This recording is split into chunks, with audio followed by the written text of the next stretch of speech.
This is a fantastic opportunity for me to introduce one of my very favourite people talking about what is now officially one of my favourite books. What we're doing today is we're launching Bloodlines, which is a collection of poems written by Juliet Robertson. Juliet, you'll hear more about in the course of this, but the book, which I want to focus on, is to me a remarkable achievement. It's a book about courage. It's a book that talks about bravery. I don't know many people braver than Juliet. Juliet suffers from a terminal illness, and the last time we spoke about her prognosis, she told me it had improved massively. And I said, "How did that happen?" And she said, "They've added a question mark. I've now got 2 to 3 months question mark," which was a brilliant addition because it's been 2 to 3 months for practically as long as I can remember. And despite that prognosis, despite even the lack of the question mark earlier, Juliet's produced a collection of poems which speaks volumes about her. They're partly based on the fact that she undertook a creative writing course, and the poems are technical. She's tried to use different styles. She's tried to incorporate different approaches to writing poetry. And as a result of that, the book's a real assortment. There are poems I love. There are poems I like less. Not because they're any better or any worse, but because Juliet ranges prodigally over a range of different styles and approaches. But the book in itself is much more than the sum of its parts. It's far more than a collection of poetry. For me, it's an insight and a vision into what it's like to deal not just with illness, but with terminal illness. Taken collectively, the book captures lots of the moods, lots of the experiences, lots of simply how it feels to be ill, to be unwell, but more importantly, to be ill and to be unwell and to be Juliet Robertson, because that's what makes this collection unique, and I think something that is absolutely worth reading, because it's a book that's moving, it's touching, and it's encouraging. And I hate to use the term because it's so abused, but for me, it's a collection that's inspiring. It's called Bloodlines. It's published by Crown House, and we'll be offering discounts on the book for early purchasers and all the rest of it. And that's enough introduction and enough marketing. Although I should stop myself and say Crown House have done an absolutely remarkable and beautiful job with this book. It's something very, very special.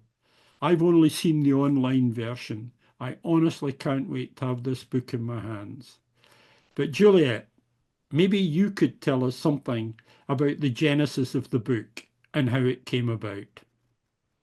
All right. Well, thank you, David, for that amazing introduction. First of all, I have to say, I think I need a mini version of you to take out of my pocket and place when people say, "And what's the book about?" And I can just put you out there and you can speak for me instead. That would be very helpful. Yeah. So the book started really not by intent. I never set out to write poetry, and certainly not put together a collection. It was simply when you're in hospital and you're getting chemotherapy treatment that's very intense to deal with a very aggressive blood cancer. It's a very surreal situation you're in. And I could not focus or concentrate on much. So I started reading poetry books because you can dip in and dip out. So I'm very grateful for the 3 friends who sent me different ones. And then after that, what happened was I just started messing about with writing them. And in fact, the one that's come out on postcard, Davy, that's the first one I ever wrote. So there we go. Not, I don't think Crown House know that, but that the postcard one, Weathering the Storm, was my first ever experiment with a poem, and it's gone through editing, of course, but nevertheless, I always think that's quite remarkable. Indeed, it is. Everything about this book's remarkable. Uh, do you want me to carry on, or should I? Yeah, Yeah, tell us, tell yes. us where it goes from there. Yeah. So from there, you're writing away and you become aware that actually most of the stuff you're writing is duff. You need some help.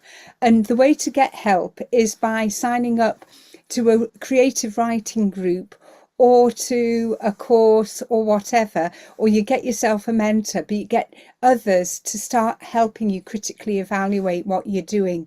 So that's what I did. I have a lovely auntie called Becky, and she said, try the poetry, I can't remember its name, but there was the poetry toolkit. She said they do 3-week courses, just a little bit each week, and then you can chop and change. So I did one, and instantly the quality of my writing started to improve.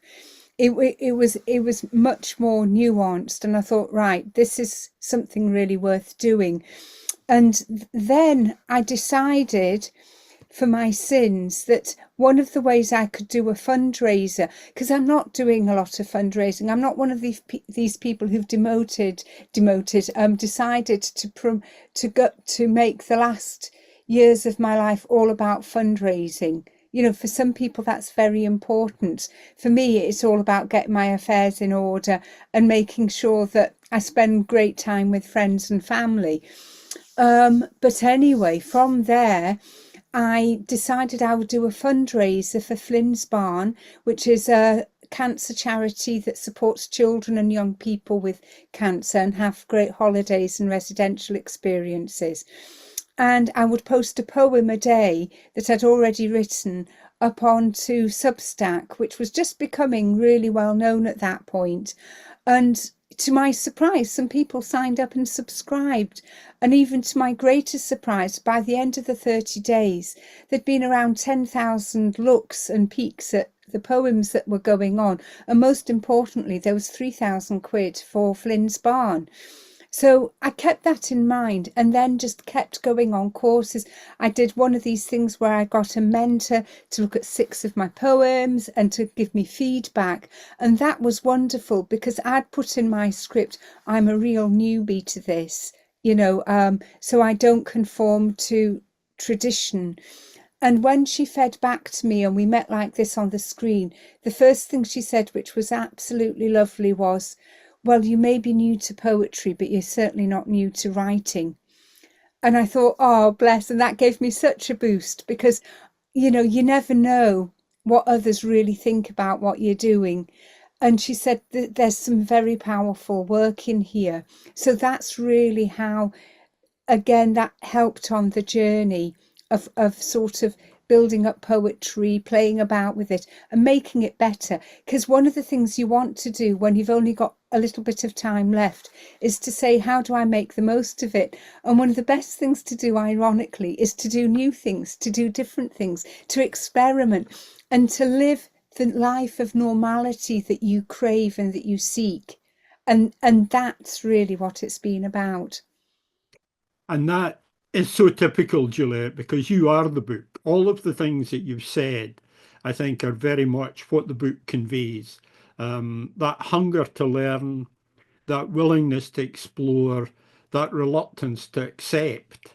I think all of these things are remarkable characteristics, and that's partly what draws people to you and what I hope will draw people to the book. I'm not in the least surprised at the number of contacts that you had for the Substack because it was a remarkable experience to watch these poems emerge. Every single day a poem would arrive in my email. I had to set up a file called Juliet's Poems. If Crown House hadn't beaten me to it, I would have published it. So it's very typical. And I think it's also worth saying that it's so typical of you that you chose to fundraise for young people because everything about your approach to illness and your approach to the book speaks to the future, and not a limited future. It speaks to an ongoing future. So I really think you've managed beautifully to give us the spirit of the collection there. I just wondered if there was any particular poem that you loved that was a favourite for you, and if I push my luck, not only tell us what it is, but maybe even read it to us. Crikey. Well, for me, poems with me go in and out of fashion. But one of the things that I found is that if I'm constantly drawn back to a poem, then it's doing all right. And the poem I've picked maybe not be a favourite within the book. It might even go unnoticed. But to me, I love it because it was the first surreal poem I really wrote. And it took probably about 9 months of going back to re-improve it and things like that. And to be honest, it was Jim Bennett at the Poetry Kit who just said, oh, for goodness sake, try this, do that, and sort of ran out of patience with me. So this is it. I can read it. It's one throughout the book. I'm really interested in. I worked out that people don't dislike the sadder poems, but we all need a bit of uplift, and we all need a bit of what I would call, fighting talk to get us to keep going and things like that. So this is one of the more sort of fighting talk type ones to help people sort of just to set the context, really. And I'm excited already, Juliet. and it's called Not Ready to Fall. Here we go. Wolves of fortune howl and scrap at the gates of my existence. I will not get wrapped up in myself, bedbound by fear, allowing the grey walls to infiltrate me. I offer wolves vulnerability, rich fat morsels of loss and grief concealed within cavities of the hospital room. I cast my eyes to the granite buildings. Mica flecks suggest an escape route. The gritty surface blisters my hands as I clasp and climb, pulling myself to the giddy safety of the rooftops. Wolves with their yellow-eyed gaze watch my quest, hunger satiated.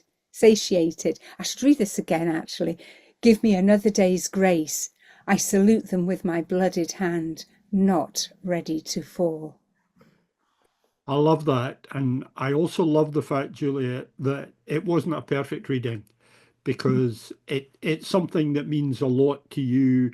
And it's oddly enough one of the poems that I can easily recall from the Substack collection. I remember it. And I remember loving the fight, the genuine fight that's in it.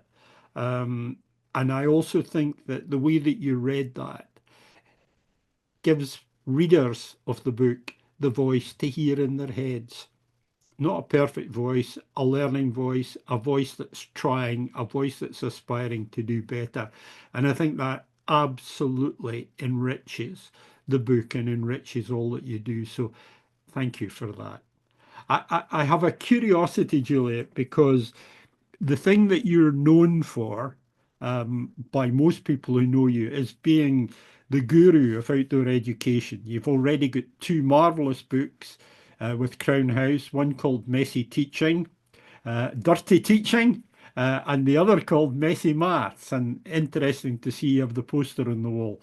I should share with anyone who watches this that you and I once had a dirty weekend. I'd forgotten, yes. You've forgotten me the dirty weekend. I'm shocked at that. Juliet and I did a training weekend for another wonderful outdoor person, Willie White, in Millport for teachers in the area that Willie serves in Scotland. And that was what it was known as. It was known as the Dirty Weekend. And Juliet is known as Creative Star and has been an inspiration, not only through the books, but through her training through her blogs, in all sorts of ways. For anyone who's contemplating taking teaching and learning outdoors. Juliet, are there any overlaps between that part of you, the creative star part, the messy maths, the dirty teaching, and bloodlines? There is a lot. I mean, I wrote a poem. There's a couple of poems that start the collection because I was told you can't come straight in with diagnosis. That's too much. It's too heavy an entrance. So we did one. I put in one about learning sense, which just was a summary of why I did what I did as previously prior, before cancer, BC, rather than after diagnosis. And in it too, there's the book has loads of photos and they're mainly natural in feel, because what I wanted to get across was that, if you're going through a tough time, actually looking at a natural scene like your backdrop that you've got behind you can be quite calming and quite good to do. So even if, like me, at some points it's too much to read the poems, you can look through and see some pretty nice pictures, which sounds ridiculous, but you need that sort of break in your brain to cope sometimes. So I mean, I go for walks anyway every day without fail, but it just also helps with that sort of drawing breath. Yeah. And on that note of drawing breath, we get a cough just to prove that she is actually ill, because you would never otherwise know. Um, I think, in a sense, that's very classic. I think that love that you have of nature and the outdoors permeates everything that you do and think. And it's wonderful that there are elements of that in the book. For anyone who's not already engaging with it, Juliet has a caring bridge, if anyone wants to look that up. She uses that to communicate with people. She often posts photographs on that. There are insights about the book. There will also be a blog that she will do around bloodlines. I think you're already doing it, Juliet. Am I right? Yes, yeah. And I hope that people will look that up. I hope, Juliet, that we've done justice up until now in terms of launching the book and drawing people's attention to it. But what will certainly do it justice is what we're about to do. Crown House did a marvellous thing. For National Poetry Day, they took one of the poems from the book called Two Futures. And Two Futures is in many ways an encapsulation of the book, because it has pessimism, it has optimism, it offers options, it looks at different futures. And it's, I think, a marvellous poem, both in its own right. They then got a range of people who are associated with you through independent thinking to read it. And even although I'm involved in it, and even though I've got my part to read, I still found it intensely moving to listen to. And that's how we're going to end this recording, is by replaying Two Futures.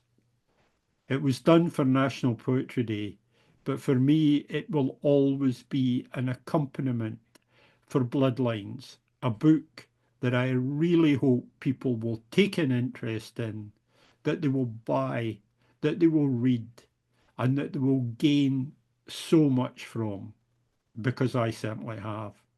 In advance of closing with the poem, Juliet, thanks very much indeed, and all the best. Oh, thank you.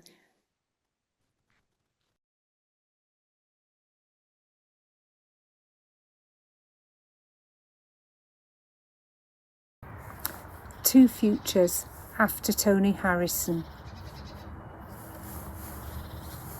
I worry for you when I'm 3 years dead. Old slippers lying fallow at the door. Empty cold spot on my side of the bed.